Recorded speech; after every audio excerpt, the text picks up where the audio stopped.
Here's what we're gonna do. Get over here. Listen, get over here. I said get over here. We're gonna do a video on the top 3 mistakes new real estate wholesalers make.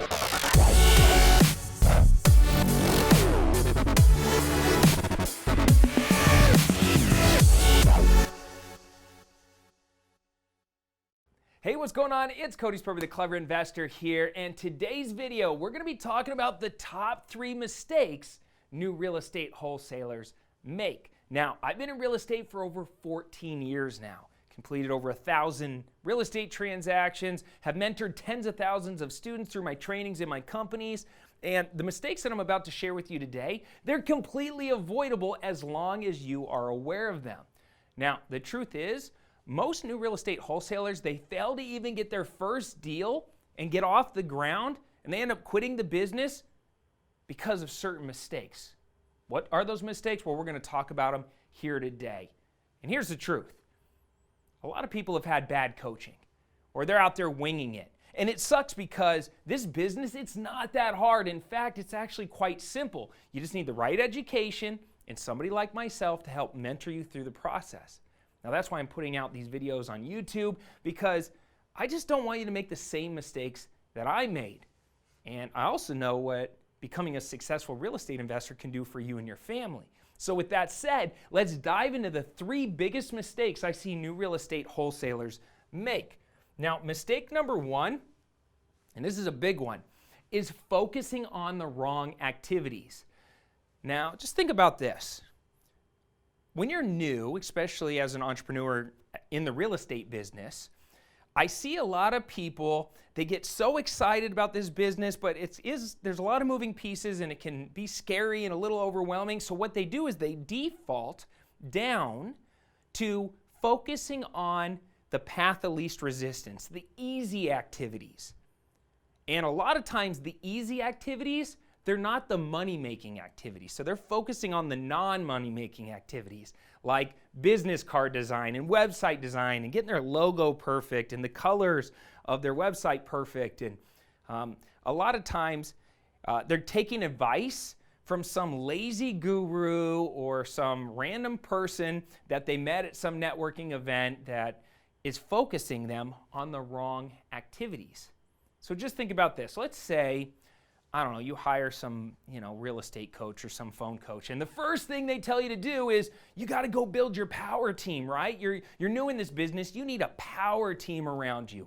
And the first person that you should focus on is your closing agent, because you need a closing agent to be able to close real estate deals. Now, don't get me wrong, building a power team is really important. Having an investor-friendly closing agent on your team, it's vital to your success as a real estate wholesaler. And eventually, you're going to need one. But this is definitely not the first thing you should focus on. All right? Because here's why. I mean, just take that example of a closing agent. Even today, 14 years in the business, if I picked up the phone right now and I just started cold calling title companies, it's like a 50-50 shot that I'm going to get somebody on the phone with me that understands wholesaling, that understands creative real estate investing. All right? And if you get somebody on the phone that doesn't know what an assignment is or how a double close works, they're probably just going to tell you that, wholesaling's illegal. You can't do it like that. And if I was brand new and I wasn't as confident as I am today, that would probably crush my hopes and my dreams, and I might not move forward after that, right? In fact, one of the wrong things that I did when I was brand new is I thought I needed a real estate attorney on my team. And I went and talked to, I just picked up the phone book and I called an attorney that wasn't even I think real estate was one of 10 things this person did.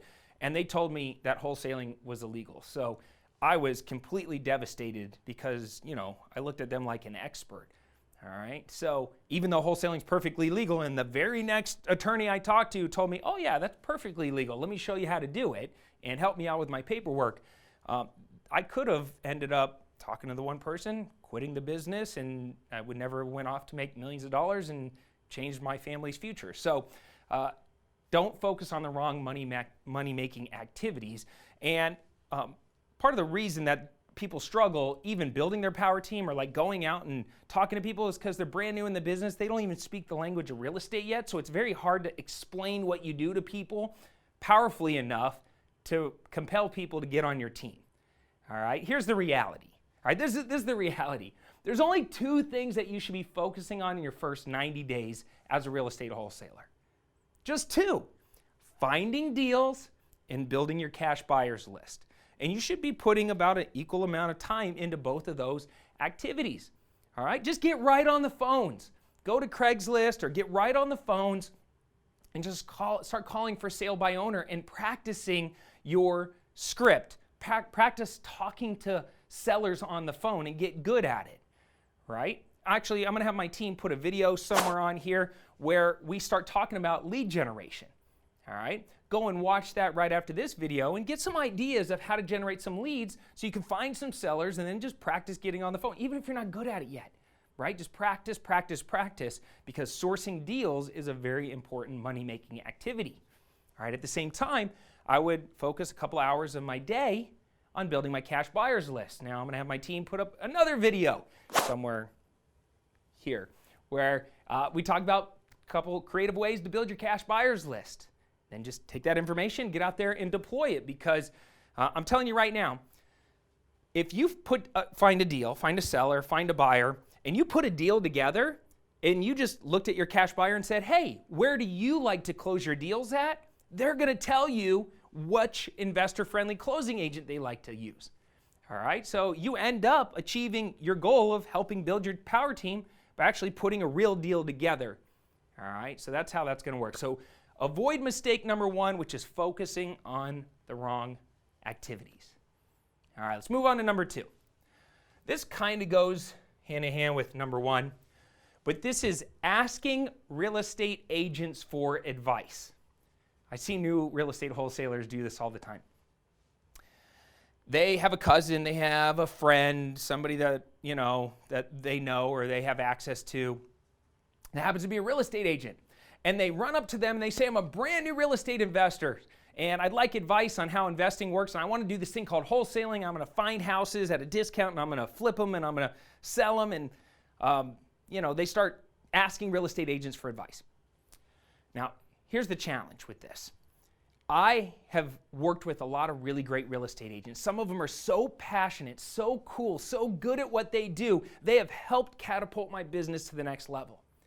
I've also worked with real estate agents that suck, right? And I'm talking about they suck. The second you start talking to them, all right, they have really no clue what's going on in the market. They're like part-time agents. They're not passionate about what they do, and they think very traditionally, right in this little box. And they're very focused on just the traditional way of real estate, right? And unfortunately, in real estate school, when you go through real estate school, and I've actually been licensed in the past, I went to real estate school, they teach you things like how to fill out contracts, legal and ethical, things that have to do with representing buyers and sellers.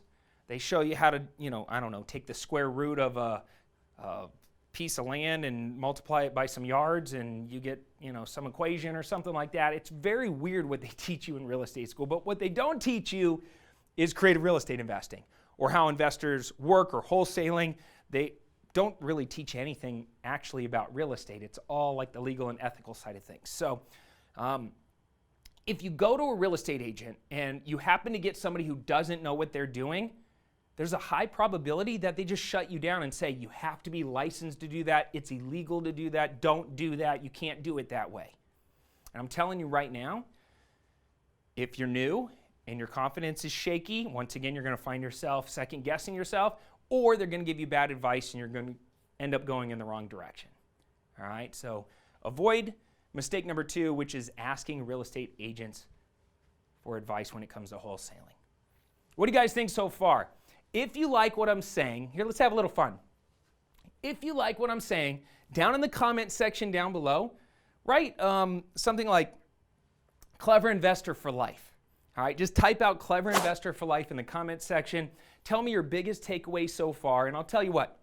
I'm going to pick 2 to 3 comments at random, and I'm going to hook you guys up with some Clever Investor swag.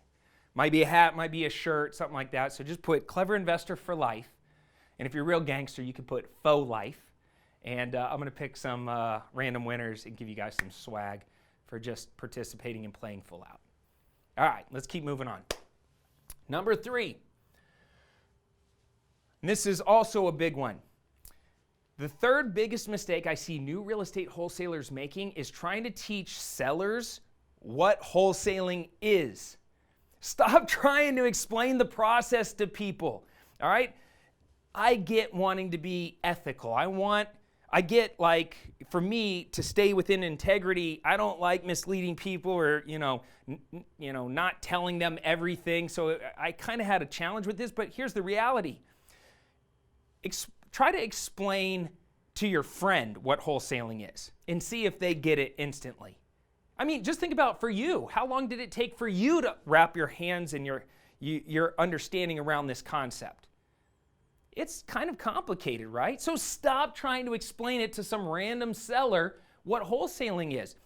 Do one of two things. Either build out an in-home seller presentation, like a slideshow, like on your iPad, you could have like a little keynote presentation or a slideshow, and explain, hey, there's certain things we do with our property. At this point in time, I want to make you an all-cash offer.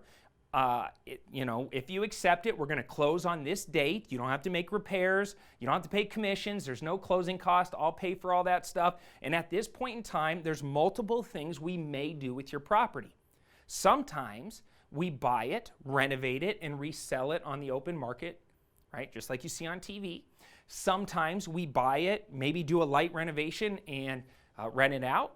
And sometimes we bring in strategic partners and we partner up with them or sell the property to them, all right? So at this point in time, I'm not 100% sure what I'm going to do with your property. Either explain it like that or don't explain it at all and just tell them, hey, I'm making you an all-cash offer. This is what I'm paying. This is when we're closing. Sign here. Thank you. And I'll let you know when we're ready for you to come sign the final closing docs. Because I'm telling you right now, if you go down the path and you start talking to people and you're like, hey, I'm a real estate wholesaler and I'm here, and what that means is I'm going to work out a deal to buy your house, but then I'm going to go around and shop that deal around town, and I'm going to try and find a cash buyer who's a landlord or a rehabber, blah, blah, blah, blah, and you start trying to educate the seller on what you do, one of two things is going to happen. Either you're going to go down this rabbit hole with 1,000 other questions, or, which if you're new, you're going to go off on tangents and probably talk yourself right out of the deal, or they're just going to shut you down right away and say, I don't want to do that, right? So do not make the mistake. If you don't want to do a lot of deals, go tell them that you're trying to wholesale their house. If you want to do a lot of deals, avoid it and stop trying to educate sellers on what wholesaling is. All right. That's all I got for you in this one. Remember to comment Clever Investor for Life down below so you have an opportunity to get some clever swag. Like this video, dislike this video, share this video, subscribe to this video, turn on post notifications. That's all I got. Till next time, I'm Cody Sperber, the Clever Investor. Take care, comb your hair. Till next time, Sperber out.